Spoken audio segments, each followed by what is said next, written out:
सूरज और ईशा दोनों के रिश्ते में प्यार तो है, लेकिन हाल की घटनाओं ने उनके बीच अविश्वास की दीवार खड़ी कर दी है। सूरज अपनी पत्नी को मनाने की हर संभव कोशिश करता है। वह बार बार कहता है कि अवनी के साथ उसका जाना केवल परिस्थितियों की मजबूरी थी।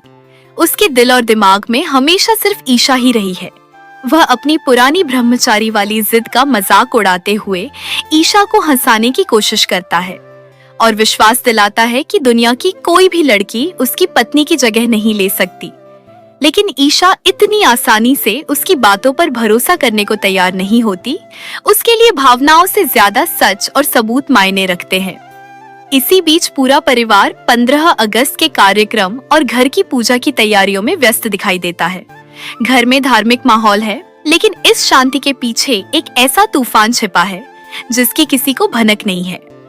ईशा को अगले दिन मुख्यमंत्री की सुरक्षा की जिम्मेदारी संभालनी है, इसलिए वह मानसिक रूप से पूरी तरह अपने कर्तव्य पर केंद्रित रहती है।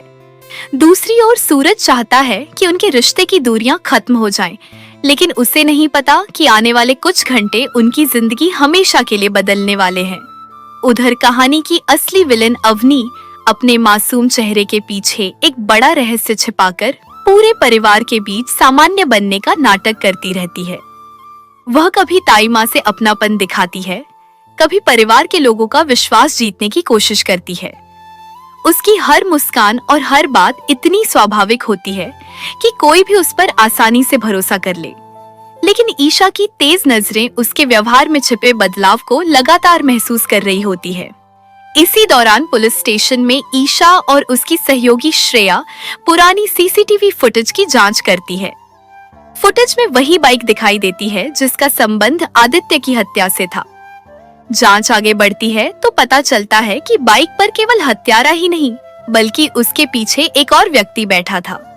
चेहरा साफ दिखाई नहीं देता, लेकिन उसके लंबे बाल और शरीर की बनावट देखकर ईशा को शक होता है कि वह एक लड़की थी।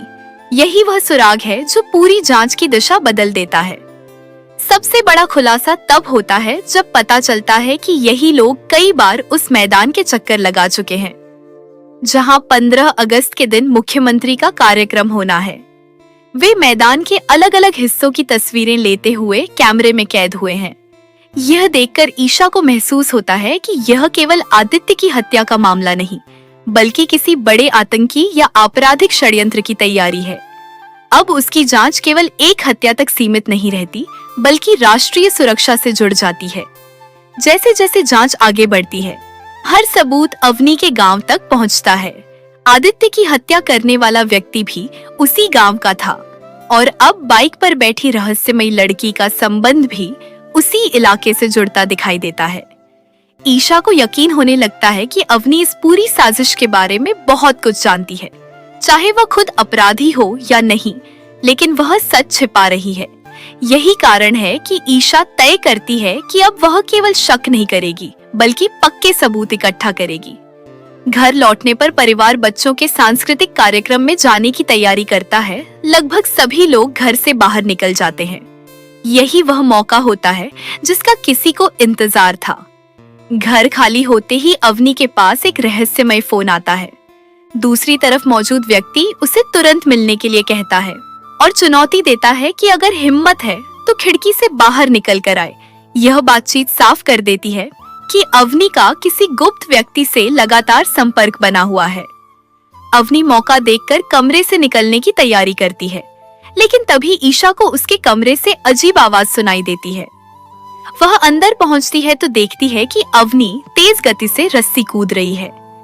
यह दृश्य देखकर ईशा के होश उड़ जाते हैं, क्योंकि अवनी खुद को गर्भवती बता चुकी है।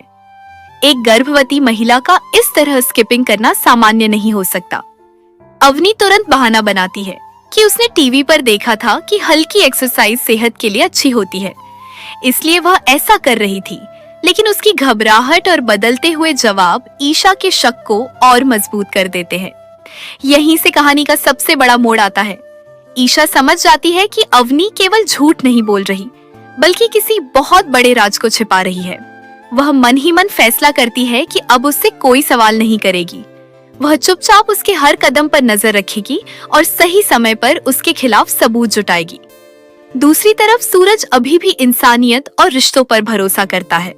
उसे लगता है कि अवनी किसी मजबूरी में फंसी हुई है और उसे बचाने की जरूरत है। यही सोच उसे बार बार ईशा के सामने अवनी का पक्ष लेने के लिए मजबूर करती है।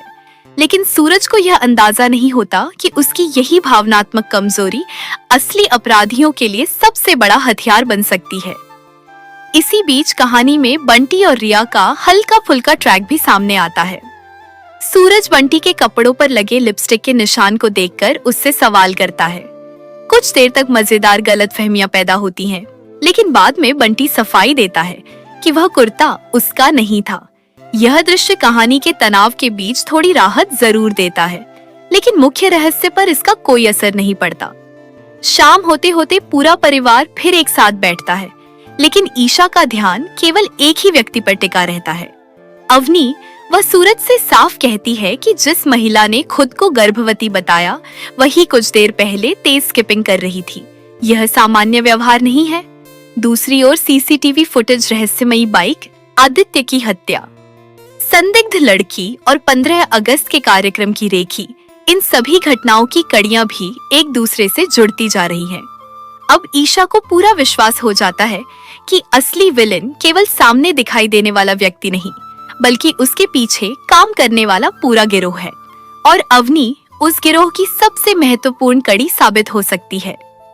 कहानी का अंत जबरदस्त सस्पेंस पर होता है।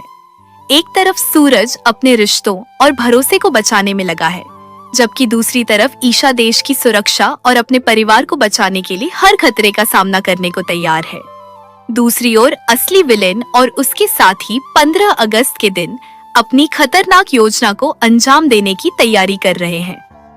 अब सबसे बड़ा सवाल यही है कि क्या ईशा समय रहते इस साजिश का पर्दाफाश कर पाएगी, या फिर दुश्मन अपनी योजना में सफल होकर पूरे शहर को एक बड़े खतरे में डाल देगा।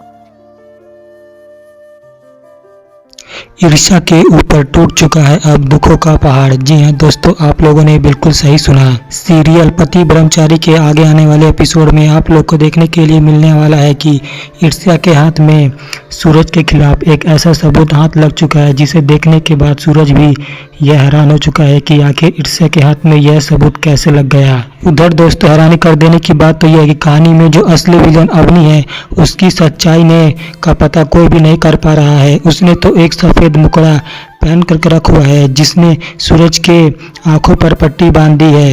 ईर्ष्या चाहे अपनी तरफ से कितनी भी कोशिश करा ले अवनी का चेहरा सूरज के सामने लाने की, लेकिन सूरज ईर्ष्या की एक भी बात मानने के लिए तैयार नहीं है। उधर दोस्तों, अवनी सूरज को अपने जाल में फंसाना चाहती है और इसी बात को लेकर के ईर्ष्या और सूरज के बीच में बहस छिड़ जाती है। लेकिन दोस्तों, सूरज ईर्ष्या से कह देता है कि मैं सिर्फ तुम्ही से प्यार करता हूँ और किसी से नहीं करूँगा। मेरे दिल में जो जगह तुम्हारे लिए बसी हुई है उसकी जगह और दूसरा कोई नहीं ले सकता। दोस्तों, जैसे ईर्ष्या सूरज के मुंह से यह बात सुनती है तो उसे थोड़ी राहत मिलती है। वहीं दोस्तों, आगे 15 अगस्त आने वाला है और ईर्ष्या के जो सीनियर अफसर होते हैं उन्होंने पूरी की पूरी जिम्मेदारी पुलिस स्टेशन की ईर्ष्या के हाथ में दे दी होती है और कह देते हैं कि ईर्ष्या इस बार कोई भी गड़बड़ नहीं होनी चाहिए।